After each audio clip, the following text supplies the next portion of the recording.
코로나 재확산으로 심각한 어려움을 겪고 있는 소상공인들이 자체 방역까지 하며 생존을 위해 안간힘을 쏟고 있습니다.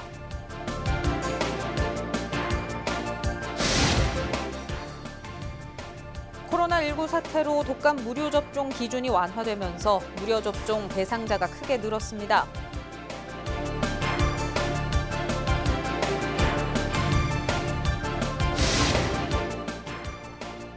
경남도가 11일 오전 0시부터 20일 자정까지 도내 의료기기 체험 판매업소에 대해 집합 제한 행정명령을 내립니다.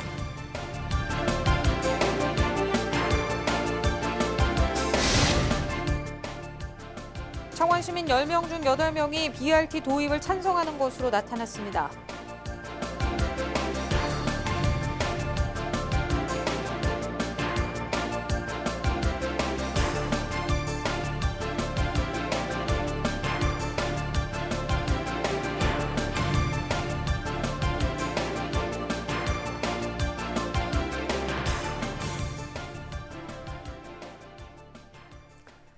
시청자 여러분 안녕하십니까? 헬로티비 뉴스 경남입니다.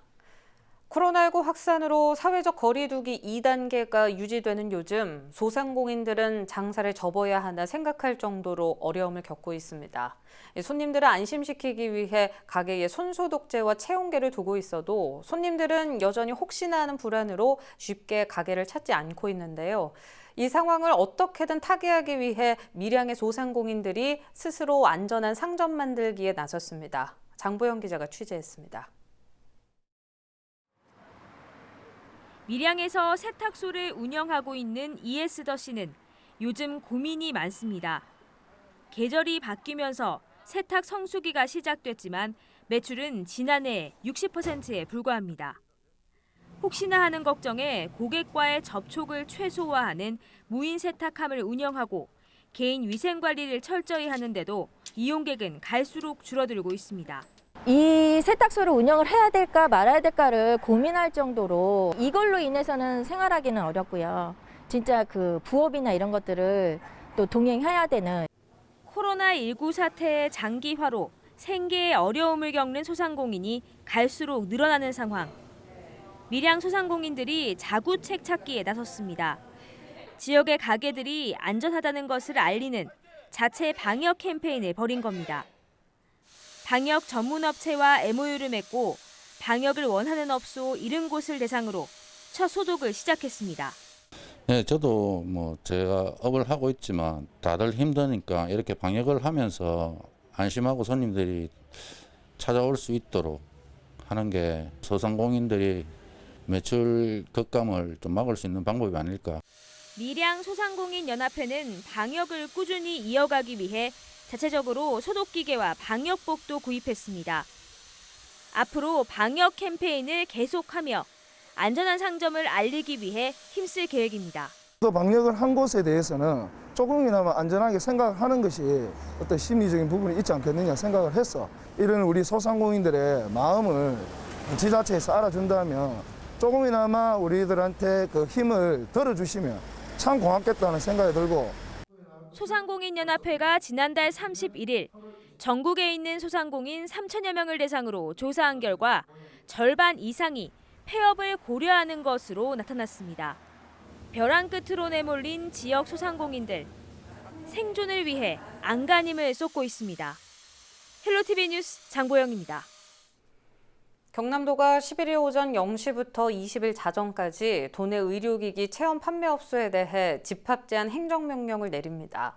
이번 행정명령에 따라 체험방 형태 의료기기 판매업소는 의료기기 대수당 이용 인원을 절반으로 제한합니다. 의료기기가 10대인 경우 이용 가능 인원은 5명 이하입니다. 경남도는 최근 대구 동충하초 사업 설명회 관련 확진자와 의료기기 체험방에서 만난 접촉자가 추가 확진되는 등 어르신 출입이 잦은 의료기기 업소를 중심으로 코로나 확산 위험이 증가해 집단 감염 발생을 막기 위한 조치라고 설명했습니다. 위반 여부가 적발되면 사업주와 이용자에게는 300만 원 이하의 벌금을 부과하고 집합금지, 고발 등의 조치가 이어질 계획입니다. 창원 시민 10명 중 8명이 BRT 도입을 찬성한다고 밝혔습니다.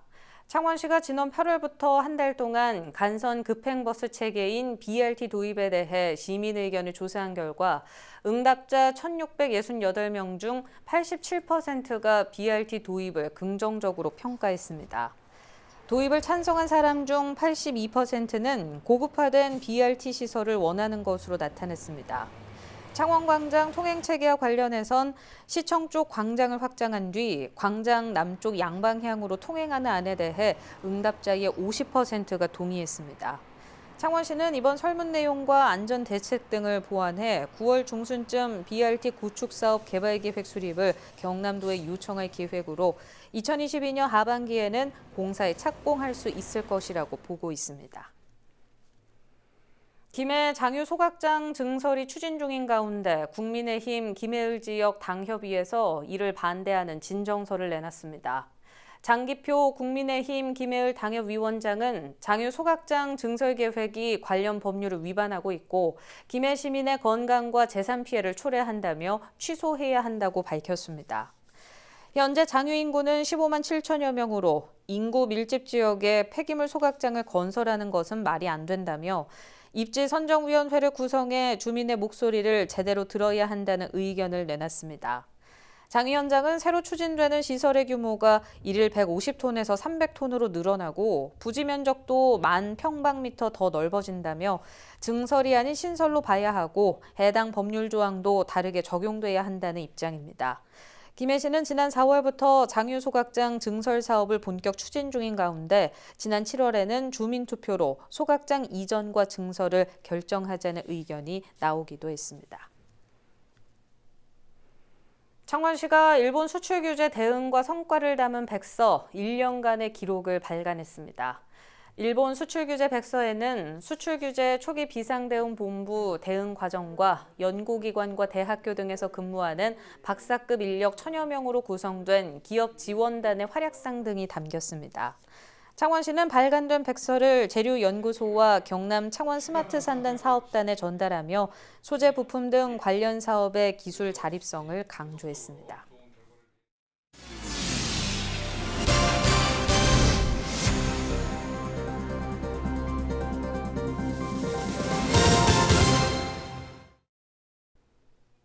코로나19로 생활에도 많은 변화가 왔습니다. 독감 예방 주사도 예외는 아닌데요.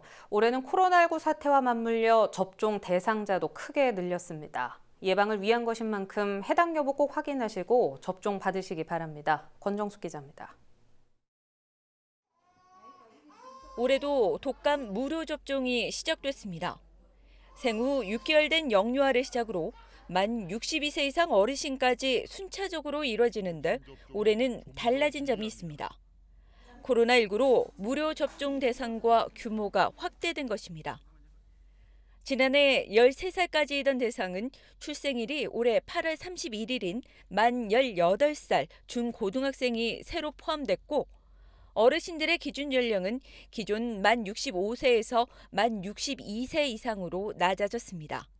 출생일로는 58년 12월 31일 이전입니다. 인원이 확대되면서 경남 전체 무료 접종 대상자는 126만여 명으로 지난해보다 32만여 명 늘었습니다. 도민 3명 중 1명이 무료 접종을 받는 셈입니다.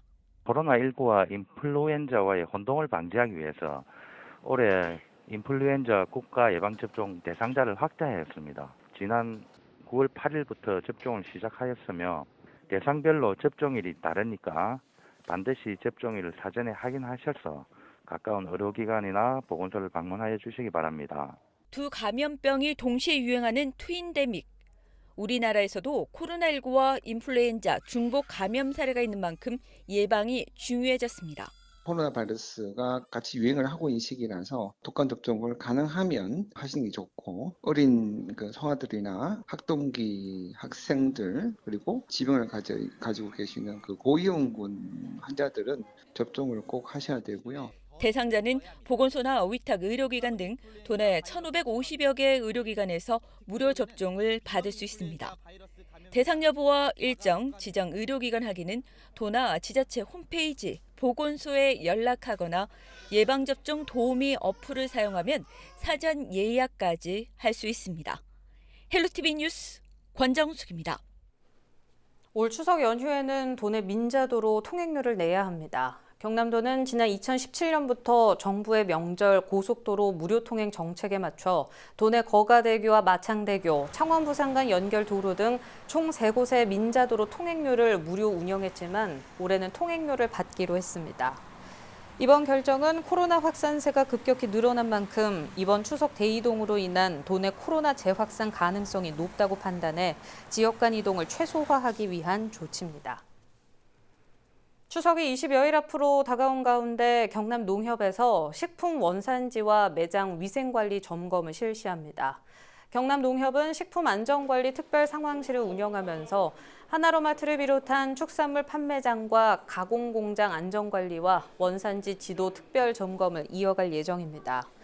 농협 측은 코로나19 등으로 식품 안전위생에 대한 더 철저한 관리가 요구되고 있다며 안심 먹거리 구축에 최선을 다하겠다고 밝혔습니다. 대우조선해양이 국내 최초로 구축함 성능 개량에 성공했습니다. 이번에 성능을 개량한 KDX-1 양만춘함은 대우조선해양이 국내 기술로만 개발했고 함정의 주요 장비와 시스템이 교체돼 최신의 함정과 같은 성능을 갖게 됐습니다. 해군에 인도된 양만춘함은 정비태세 훈련 후 가동될 예정이며 대우조선해양은 내년 말까지 남은 함정 2척에 대한 성능 개량을 마무리할 계획입니다. 창원시와 주식회사 다린이 제3공장 신설에 대한 투자 유치 업무 협약을 맺었습니다. 10일 창원시청에서 열린 협약식에서 주식회사 다린은 마산 자유무역 지역에 제3공장을 건립하고 60억 원을 신규 투자해 20여 명의 새로운 일자리를 창출하며 시는 행정적, 재정적 지원을 약속했습니다. 생활용품과 화장품 등 용기 디스펜서와 스프레이를 만드는 기업인 주식회사 다리는 지난 1991년 산수 주식회사로 시작해 30년 전통의 중견 기업입니다. 박종훈 경남도 교육감이 10일 김해 신안초등학교와 창원 내서초등학교를 방문해 아이톡톡을 활용한 원격 수업을 참관했습니다. 경남형 미래교육지원 시스템인 아이톡톡은 계정 한 개로 여러 교육 콘텐츠에 접속할 수 있는 통합 계정을 제공해 다양한 원격 수업과 콘텐츠를 별도 프로그램 설치 없이 사용할 수 있는 프로그램입니다. 경남도 교육청은 아이톡톡의 다양한 기능이 활용되는 상황을 살피고 시범 운영을 거친 뒤 내년 3월 도내 전 학교에 보급할 계획입니다. 창녕군이 오는 추석 연휴 고향 방문과 벌초를 자제해 줄 것을 당부했습니다. 최근 벌초와 성묘객이 늘어나면서 코로나19 확산 우려가 예상되는 만큼 창녕군은 벌초 대행 서비스 이용을 권장하고 직접 벌초를 해야 한다면 참석 인원을 최소화해 줄 것을 요청했습니다. 또 창녕 추모공원의 경우 1일 추모객을 제한하고 예약 후 방문하는 방식을 한시적으로 유지하며 추석 연휴 기간에는 방역 인력을 배치할 계획입니다. 현재까지 창녕군 내 코로나19 확진자는 15명입니다. 밀양시가 연이은 2번의 태풍으로 인한 각종 피해를 조기 복구하기 위해 집중합니다.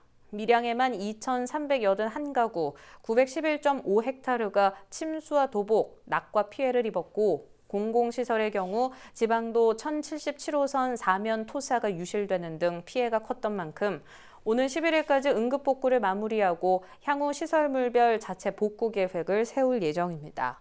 도움이 필요한 농가에 대해서도 일손 돕기를 이어갈 계획입니다.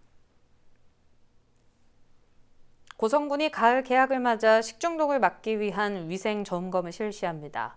이번 점검은 오는 18일까지 지역 내 학교 급식소 16개소를 대상으로 실시됩니다. 유통기한 경과 제품이 있는지, 청결 관리는 제대로 되고 있는지 등이 주요 점검 대상입니다. 합동점검반은 학교 급식 조리식품 일부를 수거해 병원성 대장균과 살모넬라 등 균 검출 여부도 확인할 예정입니다. 제42회 문화체육관광부 장관배 전국 고교 축구대회가 성황리에 마무리됐습니다. 지난 30일부터 12일 동안 고성군 스포츠타운과 동고성 체육시설 일원에서 열린 이번 대회는 전국 23개 팀이 참가했으며 울산현대 유소년팀 현대고가 우승을 차지했습니다. 특히 이번 결승 시상식은 코로나19로 선수단과 대회 운영 요령만 참가했습니다.